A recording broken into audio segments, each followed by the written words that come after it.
Deixa eu colocar uma outra música do mestre, já que a gente vai falar sobre ele hoje. Essa música que eu tenho certeza que todos conhecem e podem cantar com a gente, né? Assim, acompanhar.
Ele trouxe a paz, né? Que a gente consiga manter essa paz em nossos corações todas as vezes que a gente necessitar.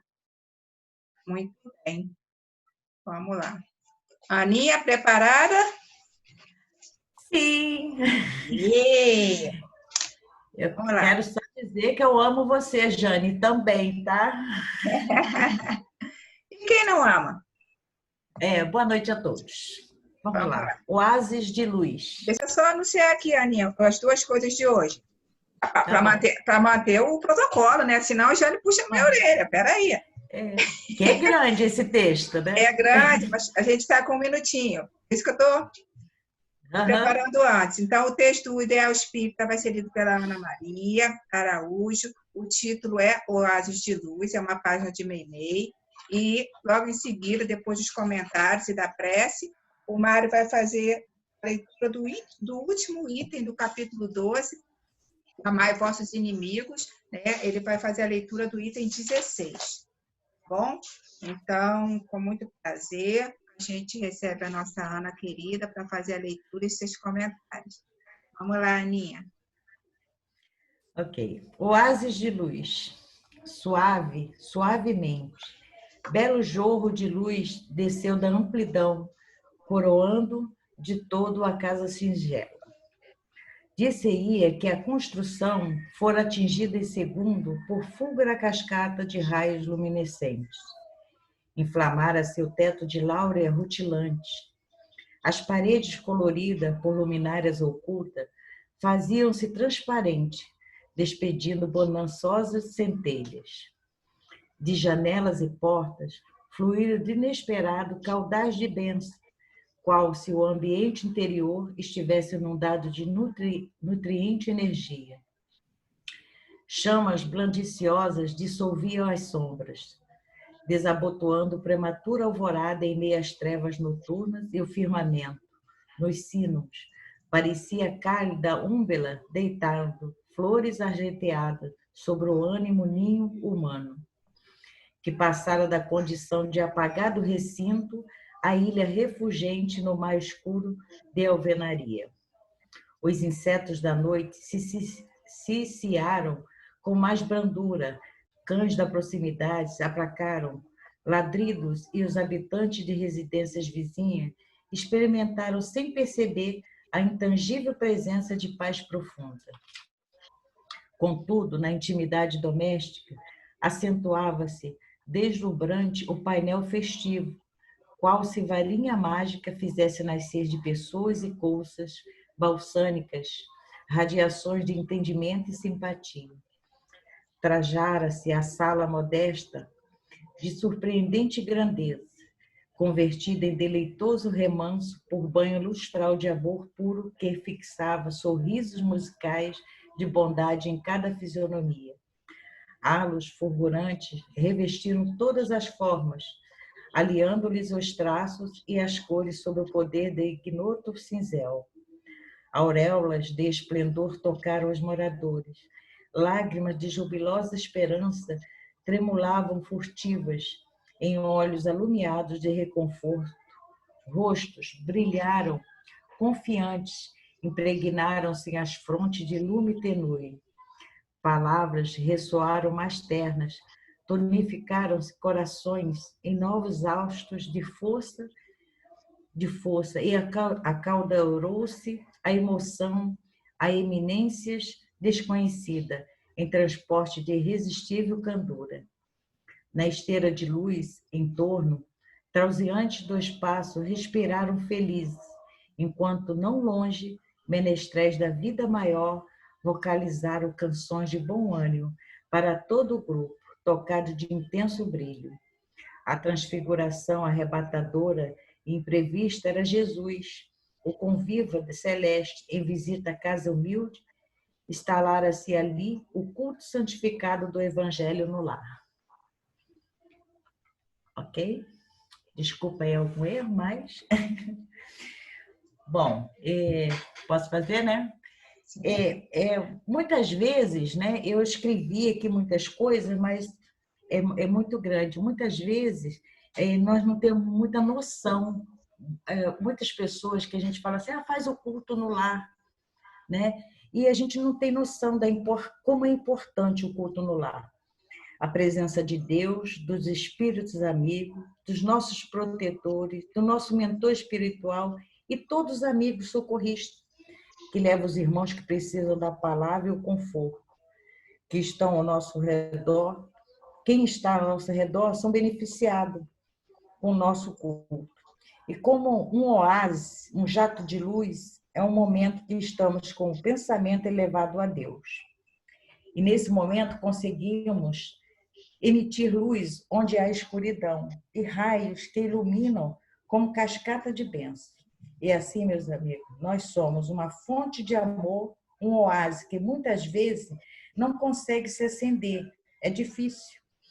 É difícil porque nós não conseguimos ficar 24 horas equilibrados.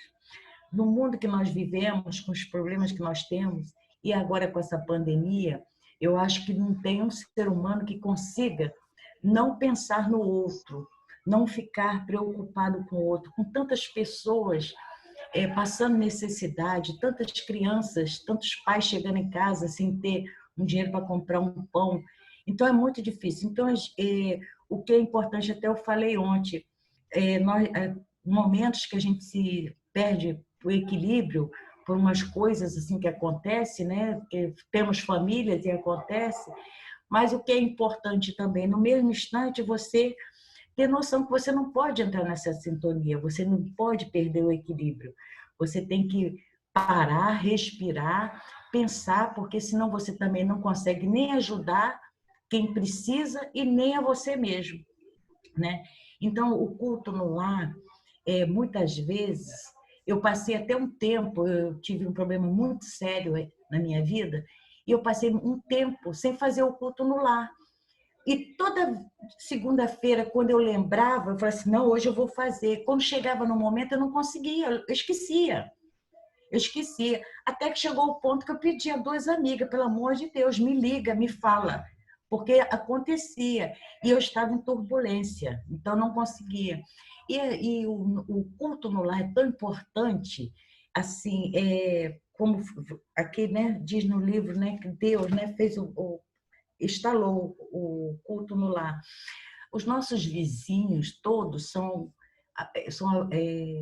envolvidos nessa energia, porque é um momento que você não pensa nos seus problemas, você não pensa, você pensa em ler aquele livro, você abre o Evangelho, você pensa naquela água, você sabe que você não está sozinha ali, e muitas vezes seu vizinho está em turbulência também, está brigando e tudo, e de repente sente aquela coisa assim, por que eu estou brigando? Ou então eu estou passando por isso, dá um sorriso sem saber por quê, porque isso acontece com a gente, né? Às vezes a gente está com a turbulência na nossa vida e tudo, de repente a gente começa a rir, a brincar, a se distrair. Então, o culto no lar é uma coisa muito importante. Eu faço a segunda-feira e eu me sinto muito bem. Então, eu ligo para minha irmã, ó, tá na hora, ela faz também, a gente conversa.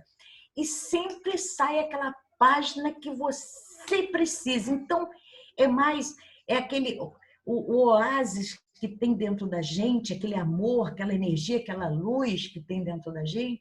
A gente não consegue ficar 24 horas, mas o que a gente puder ficar já é importante, já é muito importante para a nossa vida e para a vida do outro também. E agora eu vou deixar o povo falar um pouquinho. Que maravilha, Ana. Olha as mãozinhas. Já tem fila aqui para falar, minha amiga. Tá bom? Então, Eu não acho sei que se vai dar tempo de todo mundo falar, mas tem fila, vamos ver aqui. Deixa eu ver, Safira. Mas você falou muito bem, Ana. É exatamente isso aí que você falou. Quantas vezes, né, a gente está em desespero, e daqui a pouco aquilo vai. E eu ainda falei com a Jane, eu não vou conseguir. São palavras tão difíceis que eu não vou conseguir falar. Ela vai, filha. Eu falei assim, meu Deus. E sempre pedi uma orientação a alguém. Dessa vez eu fiz sozinha, eu amei. E é por isso que a Jane bota a gente para fazer, para a gente trabalhar. que você procura. Que a gente Trabalhar, procura, senão... porque se a gente não é provocado, a gente não aprende. A gente fica numa inércia, depois eu faço, depois eu vejo, depois eu estudo. Quando a gente é provocado, a gente faz. Muito bom, minha amiga. Vou passar aqui para a Regina. Eu estou com a coleção de livros assim aqui. Que legal, muito bom. Regina, minha amiga. Regina? Seu microfone? Pronto, desculpa. Boa noite a todos. Esse tema, eu gosto muito desse tema de culto no lar.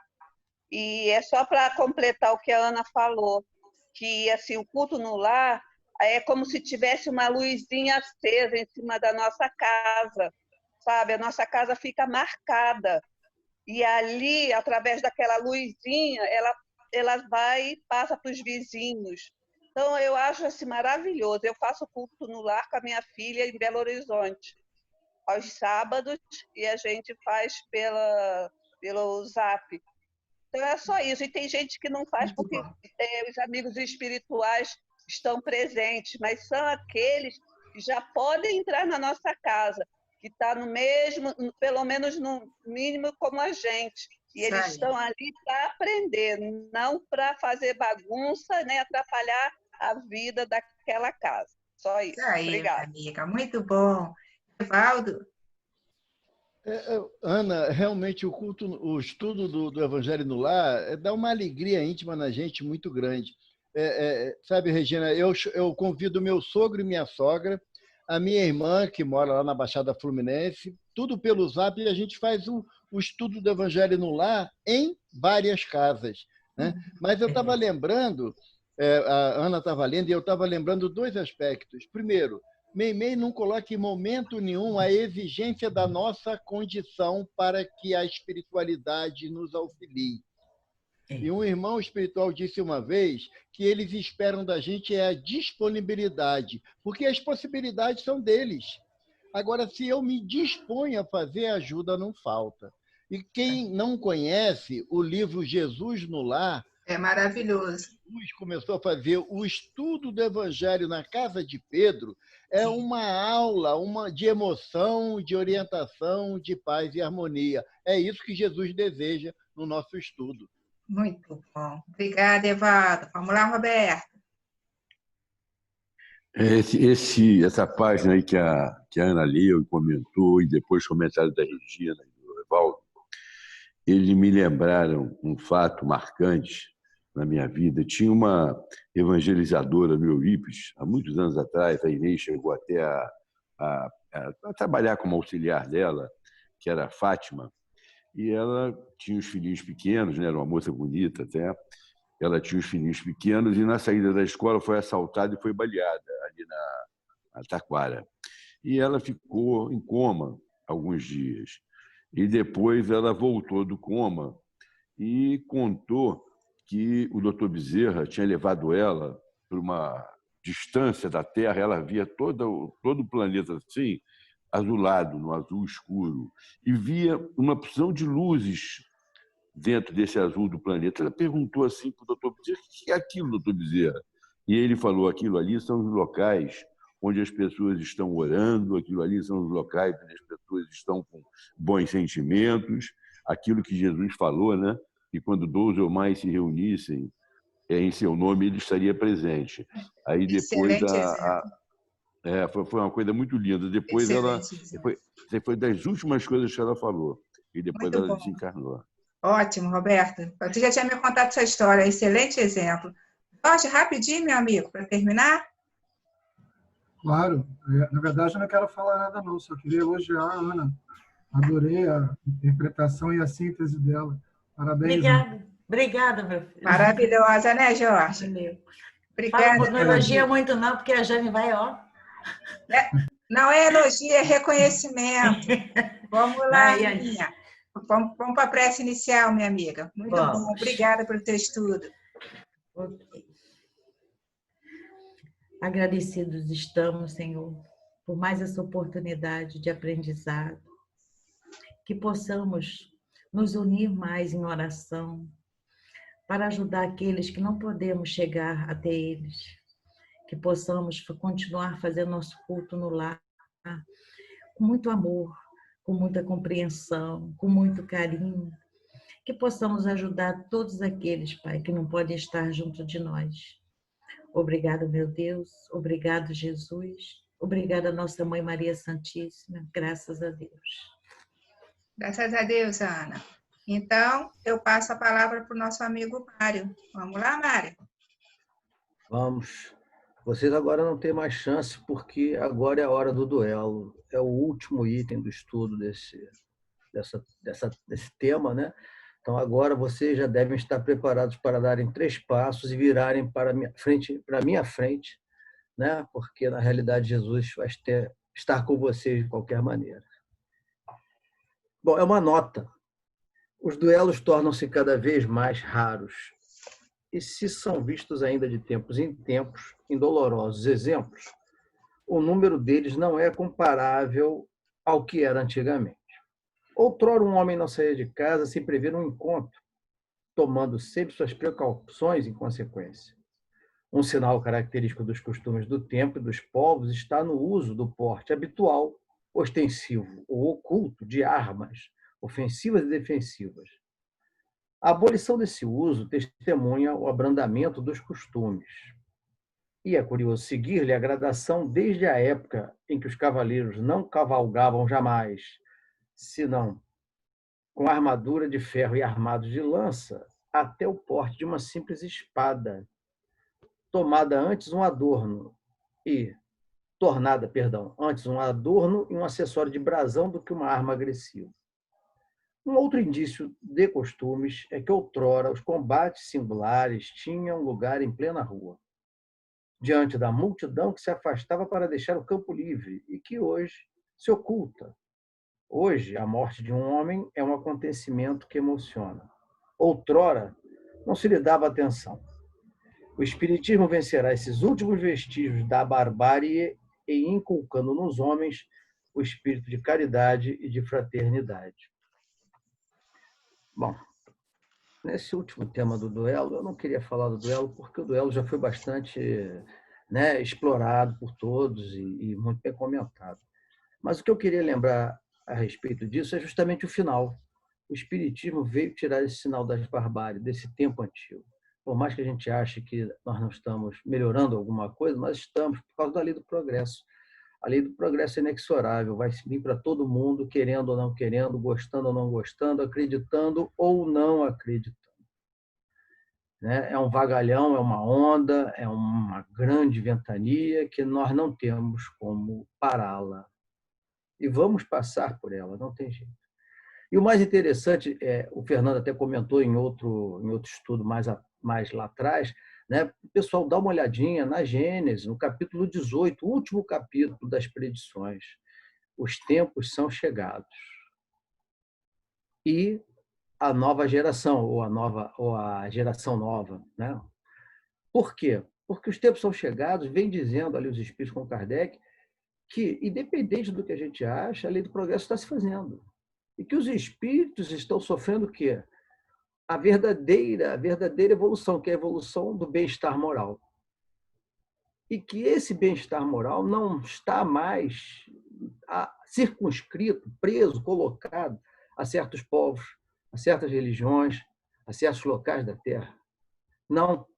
Foi detectado, foi determinado pela própria lei, né, da lei de Deus, que é para toda a humanidade, ou seja, é chegado o tempo em que a evolução material do planeta já comporta uma situação em que a humanidade tem que se também melhorar para compor e ficar convivendo nesse planeta, porque esse planeta vai virar um planeta de regeneração.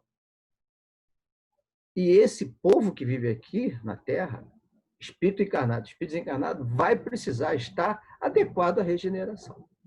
Vai ter que ter uma vibração compatível com a atmosfera espiritual desse planeta. Porque senão não consegue permanecer, não consegue voltar. Não é que eles não queiram, não.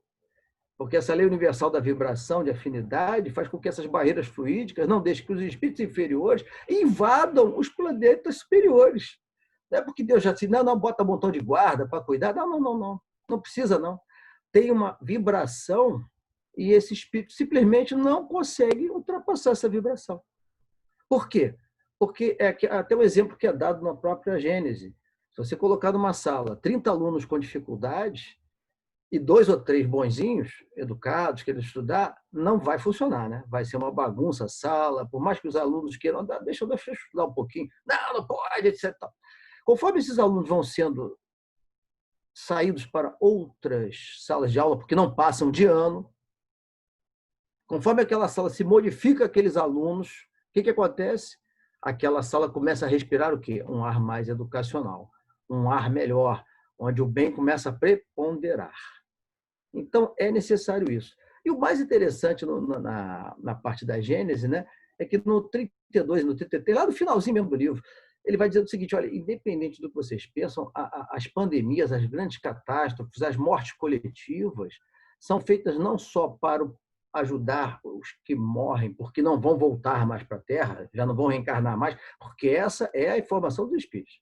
Eles não voltam mais, não reencarnam mais. Se eles continuam sem se emendar, sem querer o bem, não vão voltar. Mas aqueles que se predisporem vão voltar. E eles dizem o seguinte, dizem mais, que muitos desses espíritos que desencarnam, não só esses não vão voltar, não necessariamente. Muitos deles, na espiritualidade, vão complementar a sua visão sobre a necessidade do bem e vão voltar para a Terra já modificados. Por quê? Porque a evolução se faz nos 2 campos, não só no campo do encarnado, como no campo espiritual. E nós estamos falando da vida espírita, que é a vida real. E isso está escrito na Gênesis, eu não estou inventando. Está lá no 32 e no 33. E ele nos dá uma lição de esperança enorme, dizendo o seguinte, olha, vocês não precisam estar superiores para voltarem à Terra, nem estarem de todos integrais em termos de bem. Basta ter disposição para o bem. Disponibilidade, como alguém comentou aí, o Evaldo, né, na relação do culto. Por quê? Isso vai fazer com que nós consigamos retornar à terra. E não tenho dúvida, a terra vai para a regeneração, porque Jesus disse: bem-aventurados os mansos, porque herdarão a terra. E você só pode herdar um bem, né? Não é uma dívida. Até no dia a dia jurídico de hoje, a dívida não se herda, mas o bem você herda. Então, o bem vai fazer com que você volte para a terra e se sinta melhor, se sinta bem, que é o que todos nós procuramos ser, pessoas melhores. Hoje nós estamos num chat onde o duelo não existe de palavras. O duelo está sendo colocado em termos de situações referentes ao espiritismo, que vai nos ajudar em muito a sobreviver às pandemias, entendendo por que nós passamos por isso, que é ainda uma parte da lei de destruição, que essa destruição é temporária, é só o nosso corpo, e que o nosso espírito, muitas das vezes, quando vai para o outro lado, que é o lado real da vida, muitas das vezes, e a maioria delas, é uma bênção, porque para de sofrer os problemas da carne, os problemas da terra, as dificuldades, consegue conviver lá com outros amigos, outros irmãos também, e também conosco, porque nós nos comunicamos, não só pelos sonhos, como pelas intuições e pelos sentimentos. Então, eles não estão isolados de nós, continuamos a viver encadeados, né, em assim, recíproca situação de troca de vibrações, de amor, de bem, de tranquilidade, e isso alimenta eles e a nós, porque nós vivemos num planeta que é 1/3 aqui de encarnados, né, e 2/3 de desencarnados, e não tenho dúvida, nós convivemos. E isso, quando nós melhoramos aqui como encarnados, ajudamos a melhorar lá também, e vice-versa. Né? Nós estamos encadeados, somos todos irmãos.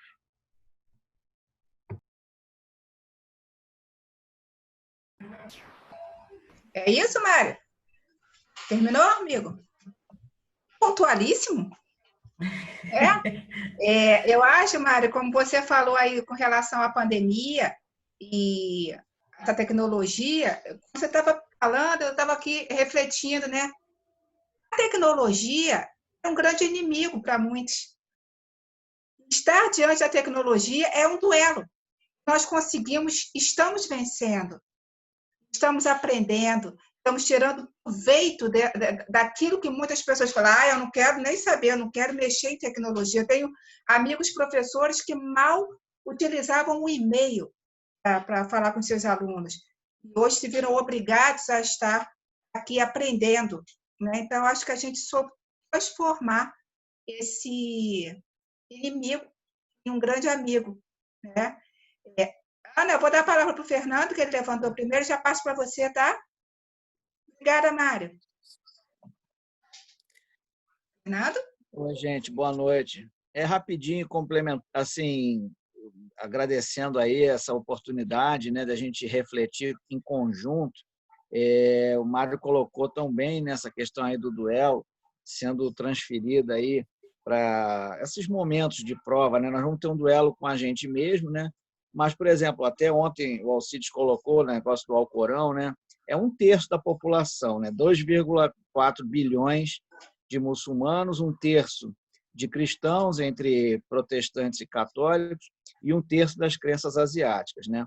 Então, assim, os que forem selecionados para voltar à Terra, alguns, os piorezinhos, né, os mais rebeldes, vão estar, o Kardec deixa claro nesse capítulo 18, vai ficar entre os povos mais primitivos, porque mesmo na Terra vai continuar a existir vários graus, né, de acordo com a escala espírita. Mas, assim, as tensões religiosas, né, atualmente lá em Israel, que está querendo fazer pela 3ª vez o templo, eu tenho acompanhado bastante essas questões, justamente em cima da mesquita mais antiga. Então, essas questões, elas estão caminhando para um duelo coletivo de religiões. E Kardec coloca que o espiritismo não é a religião do futuro, mas é o futuro das religiões. Né? Não dá para acreditar. A gente respeita o islamismo, mas no Alcorão a mulher é prisioneira do homem, tanto que ele pode ter várias esposas. Então tem uma série de conceitos machistas que estão com os dias contados, porque somos todos espíritos, né? Então, acho que só o espiritismo, depois do momento trágico da nossa humanidade, é que vai restaurar corretamente o curso da evolução planetária e de todos nós nessa casa hospital, né?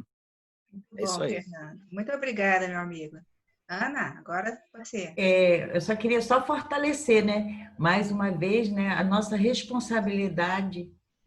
Somos espíritas, então fortalecer cada vez mais o culto no lar, porque a gente precisa muito, muito, muito ajudar muitas pessoas. E o culto no lar, a gente consegue ajudar muitas pessoas. Só isso. Só. Se fortalece para lidar com essas situações de a gente se né? fortalece e fortalece outras pessoas. Com certeza, minha amiga. Obrigada, Aninha. Alex, meu querido, vamos lá. Oi, boa noite. Fazendo um comentário e pegando o teu gancho aí, né, dos colegas professores e fazendo analogia aí com o Mário falou sobre o duelo. O duelo ele está na tecnologia, né, interessante para nós, tanto para aquele que está se adaptando à tecnologia, quanto que para outros que já pegaram uma parte dela. Então, só a título de exemplo, eu dei aula lá no Liceu de Belas Artes, lá na praça, ali perto da Central do Brasil. O Marco Júlio também trabalhou lá, né? Onde no início Bezerra de Menezes também deu aula lá. Então o Júlio trouxe isso para nós, né? E aí quando eles começaram a trocar os quadros de giz, né? Ainda não tinha entrado no projetor. Olha só que interessante. Aí quando eles começaram a trocar, modernizar, e aí eu lembro que eu cheguei na sala de aula, metade do quadro era de giz e metade era branco para você escrever de caneta. Então, assim, eu falei, mas por que botaram metade? É porque tem professor que ainda não se adaptou. Eu falei, mas e eu, como é que eu faço? Eu escrevo metade no giz e metade no pincel? Então, assim, de ambas as partes, você tem que duelar e compreender, né? Eu queria trazer esse exemplo. Mas o bom do quadro branco é móvel. A gente faz para lá e para cá. Não era fixo, porque era velho, né? Eles só colaram aquela chapa branca, eu não lembro como é o nome, colaram em cima do verde. Então ficou metade verde. Fica difícil. Onde eu trabalho é móvel. Era complicado, tá? É um duelo. Roberto, vamos lá, amigo. Esse assunto que o Mário falou e depois o Fernando também comentou, do aspecto do teor, né, vibratório, né, do espírito, para ele poder se adaptar, para ele poder estar no mundo de regeneração, isso aqui eu entendo da seguinte maneira. Nós temos, feito o Fernando falou, várias religiões, né, muçulmanos, católicos, um terço, uma série de religiões. Só que, como o Mário também colocou, só as pessoas que tiverem realmente voltadas para o bem, decididas para o bem, ainda que não tenham adquirido as qualidades todas, evidentemente que não, nenhum de nós adquirimos, com essa vibração e com essa determinação do bem, deixará de haver o conflito entre as religiões, porque nós, para estarmos no mundo de regeneração, já teremos que ter desarmado os nossos espíritos, senão não teremos as vibrações compatíveis com o mundo de regeneração. Eu só queria fazer esse comentário aqui. Muito bom. Por isso, aquela pergunta do Evangelho, do Livro dos Espíritos, que eu não sei o número, é claro, qual será a melhor religião no futuro? E os Espíritos respondem aquela que o maior número de homens de bem fizer. Ponto. Não importa a religião, né, o nome. Muito bom. Mário? Rapidinho. Depois Evaldo, rapidinho. Não, rapidinho, olha só. No objetivo da obra do Evangelho segundo o Espiritismo, logo no começo, eles vão dizer o seguinte, que o Espiritismo veio trazer o Evangelho segundo o Espiritismo, aliás, minto, o Espiritismo veio trazer o Evangelho segundo o Espiritismo, porque antes o nome era outro, era a imitação do Evangelho. E ele diz o seguinte, que o Espiritismo não quer fazer prosélitos, em outras palavras, né? Não quer fazer seguidores. O Espiritismo veio não para destruir a lei. Então, o que ele veio fazer? Ele veio fazer o seguinte, olha, eu venho te trazer informação independente da religião que você tem. Então, hoje, o que a gente percebe é o seguinte, católicos que continuam professando o catolicismo, contudo, vão ao filme do Chico Xavier, já acreditam em mensagem, já acreditam em reencarnação.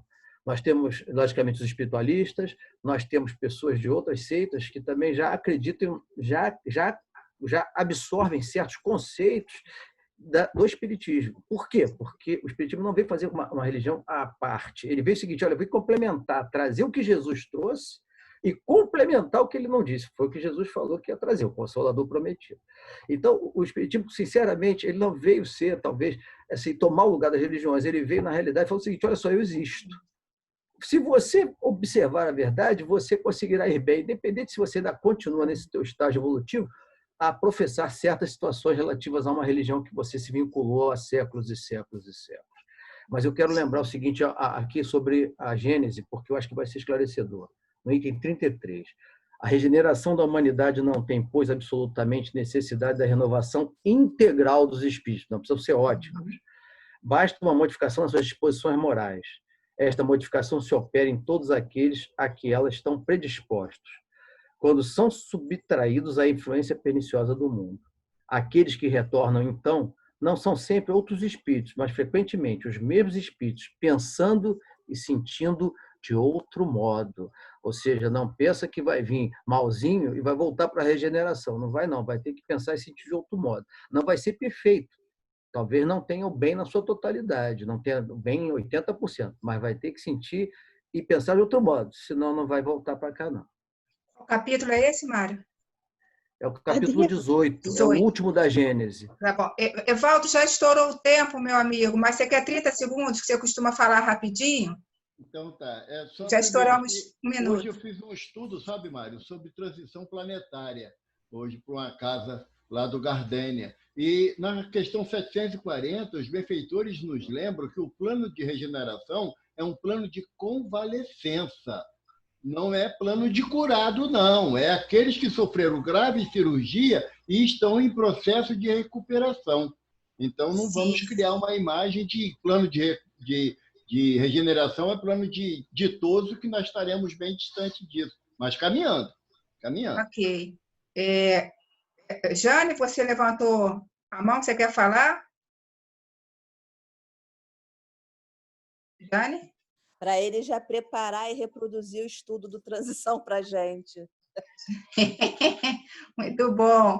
A gente vai terminando. Eu queria falar uma coisa aí que o Mário... É bem rapidinho para a gente não estourar muito o tempo, tá, minha amiga? Eu falei aqui, que eu tenho escrito aqui uma coisa...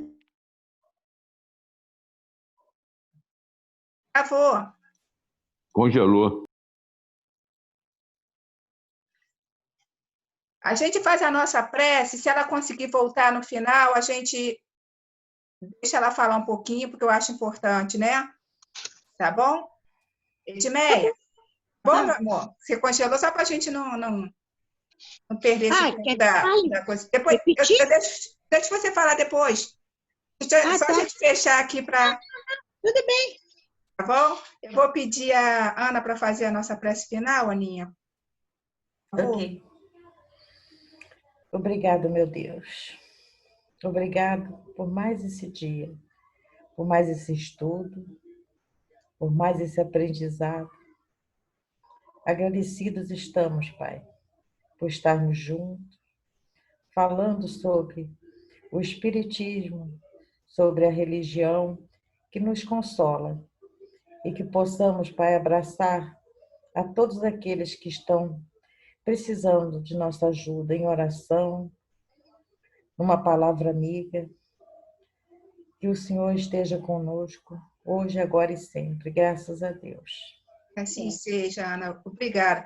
Eu peço desculpas, às vezes, a vocês pela minha disciplina um pouco, às vezes, dura demais, mas é porque eu entendo assim, não sei se eu estou errada, mas eu penso que quando a gente se programa para fazer um estudo de 1 hora, de meia hora, existe uma equipe espiritual bem preparada para aquele horário, para os 30 minutos. A gente tem, às vezes, uma tolerância de uns 10%, 31, 32 minutos, mas eles estão sendo chamados para outro estudo. Eles vêm aqui, ficam com a gente, mas eles precisam ajudar outras pessoas, então eles também têm o horário deles. Então, por isso que eu sou, às vezes, um pouco disciplinada demais, mas é porque eu entendo assim. Mas agora a gente pode falar, liberou a equipe. Vamos lá, Edmeia. É igual no culto no lar, né? Tem que ser assim também, né? Você tem que estar no horário certo. A gente pode falar. O Espiritismo, justamente, é uma disciplina, você tem que ter disciplina. Eu entendo você perfeitamente. Obrigada, meu amor. Eu queria só dar essa coisa aqui, né? é que eu tenho aqui anotado um caderninho, todas essas coisas eu pego. Então, como o Mário estava falando, é que eu também, ao ler isso aqui, eu entendi, mais ou menos. Dizendo sobre o espiritismo, que é uma filosofia de vida e ciência para exercitar a espiritualidade. É isso que a gente está fazendo, está estudando, né, para entender a espiritualidade. É exatamente isso. Ótimo seu comentário, sua lembrança disso. Muito obrigada, gente. Obrigada pela compreensão, pela ajuda sempre, pela participação, pela parceria, pela cooperação. E um final de domingo muito bonito para vocês. Obrigada, gente. Boa noite. Vamos tirar foto desse caderninho da Edmeia, Evaldo. Vamos embora. Da Edmeia e da Irene. Da Irene. Não, e tem a receita da Fátima. Também tem a receita da Fátima. Cuidado com essas visitas, hein? Sim, tem bastante receita lá. Ela é nutricionista da alma. Se alguém se oferecer para ir aí, é melhor não deixar, não. Aí, eles estão querendo pegar, hein? Um beijo, gente. Boa noite.